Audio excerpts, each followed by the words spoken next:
Hello guys, আসসালামু আলাইকুম। আমি জামাল বলছি মালদ্বীপ থেকে। আমি এই মুহূর্তে দেখতেই পাচ্ছেন ভেজিটেবল, গাজর এবং অন্যান্য আরও তরকারি। পাশাপাশি দেখতে পাচ্ছেন আমার প্রিয় এক বড় ভাই।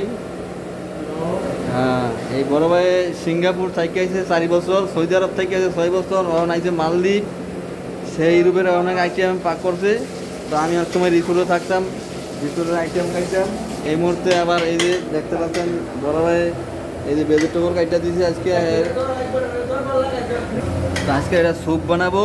প্রিয় দর্শক, প্রিয় বন্ধুগণ, এই স্যুপ, এই টাইপের আইটেম আপনারা অবশ্যই খাইবেন। ন্যাচারাল ভেজিটেবল, গ্যাস্ট্রিক থেকে মুক্ত থাকবেন। খুব ভালো একটা আইটেম। সবসময় খাইলে 1 থেকে 20 দিন, 1 মাস খাইলেই আপনাদের শরীর খুব পরিবর্তন হবে, স্কিন সুন্দর হইব, শরীর কোয়ালিটি ভালো থাকবো, গ্যাস্ট্রিক থেকে মুক্ত থাকবেন। আশা করি ব্যাপারটা বুঝছেন। তো সবাই ভালো থাকেন। আর অবশ্যই লাইক দিয়ে পাশাপাশি মালদ্বীপ জামাল ফেসবুক পেজ, মালদ্বীপ জামাল ইউটিউব চ্যানেলের পাশাপাশি থাকবেন। সবাইকে অসংখ্য অসংখ্য ধন্যবাদ।